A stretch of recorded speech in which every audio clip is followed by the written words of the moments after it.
Ukraine has faced a retaliatory Russian attack involving a missile, the likes of which has not been seen before. Hours later, Moscow, Kiev and Washington have all spoken on it, but specific details as to the nature of the missile and the power that it packs are still surfacing. Russia claims it fired a new generation intermediate range missile on Ukraine. Putin has called the missile the Oreshnik, asserting that U.S. air defense systems will not be able to intercept it. The U.S. military says the Russian missile's design is based on the longer-range RS-26 Rubez intercontinental ballistic missile.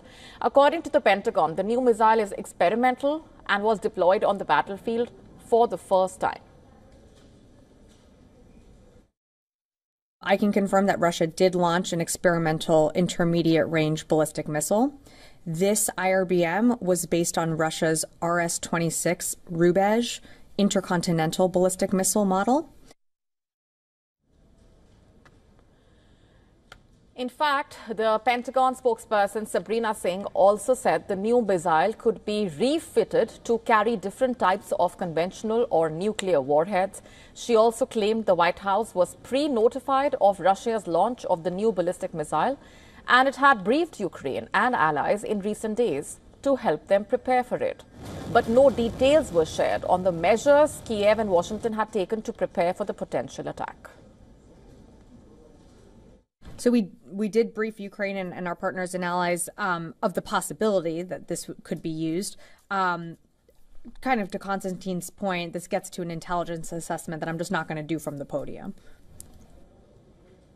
Putin is warning the West. The Russian president insists that the conflict has taken on a global character. But the U.S. officials are confident that while the missile has a long enough range to reach Europe, from where it was fired in southwestern Russia, it cannot reach the U.S. They believe the missile fired on the Dnipro was an experimental nuclear-capable IRBM with a theoretical range of less than 5,500 kilometers. Remember, Ukraine's Air Force initially called the missile an ICBM. You know, it's an initial assessment that they probably did. An IRBM and an ICBM, you know, they can have similar flight paths, they can have high trajectories, they can carry large payloads, but the main difference lies in the range and the strategic purpose. And so I think, you know, probably an initial assessment was done. Now, since an IRBM has a shorter range and not the same strategic purpose as an ICBM, Washington's comments indicating that it is reading a less threatening signal from Russia. NATO officials saying that Russia's deployment of a hypersonic missile will not affect the course of the war or NATO's backing for Kiev. In fact, Ukraine has already been supplied with long-range weapons as well as landmines. The West is pulling all the stops to ready itself for the escalation that Russia has pledged in the coming days.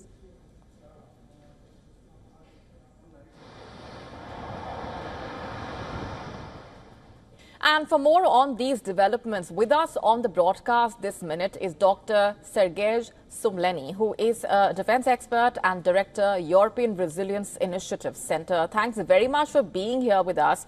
Let me begin by asking you for your assessment of what really has happened. What do you think is the message that Russia is trying to send out at this point and the way it's being received by the United States? Oh, thank you very much for having invited me. And indeed, the situation is very dire and needs to be addressed and analyzed with all the knowledge we have. Like what we have now is that Russia has demonstratively used this missile, which is probably a middle-range missile, which development violated treaties which Russia has recently left, but obviously the development of the missiles started during at the time when Russia was a member of treaties which prohibited development of such middle-range missiles, which already points out that Russia clearly violated treaties it was a member of. It's a signal that we need to understand. Who is the addressee of this message? Vladimir Putin spent a lot of time yesterday for his message But who is really the message? Who is really the addressee of this message? I believe it is the West. It is Washington, less Berlin, but mostly Washington.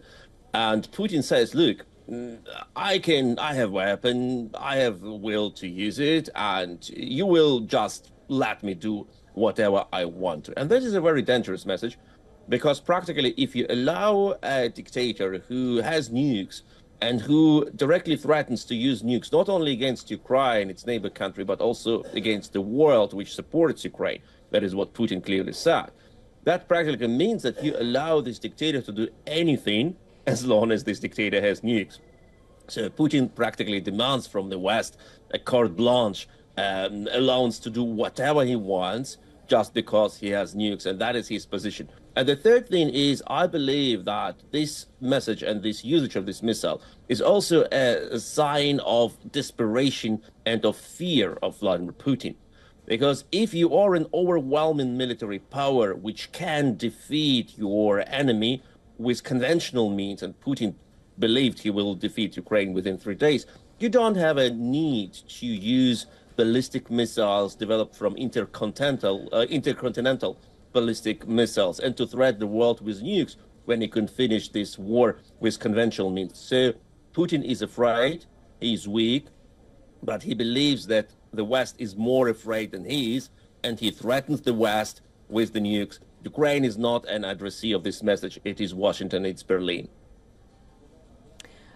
Let me also ask you this. What do you make of the fact that Ukraine did at first claim that this was an ICBM? Why do that when now we see how things have panned out and how Ukraine has had to, kind of answer the kind of questions that have been raised by experts as well? Well, the division between ICBM and IRBM is purely number division. Like, does missile come further than 5,000 kilometers or does it not? So that practically it's the same missile, the same technology, the same principles. And we knew that the Russians, they said they will use RS-26, which is clearly ICBM, intercontinental ballistic missiles, with the range between like 5,000 and 8,000 kilometers. After all, they have used another modification. And frankly speaking, when we say that they have used this Oreshnik missile, it's what Putin says. We cannot be complete sure that it was Oreshnik or something else, some other modification. And its effective distance of usage is like 800 up to 5,000 kilometers. So there is an intersection in the distance between two missiles. Important thing is, and that's why we can say it is the same type of weapons for the political reason, not technical, but for political.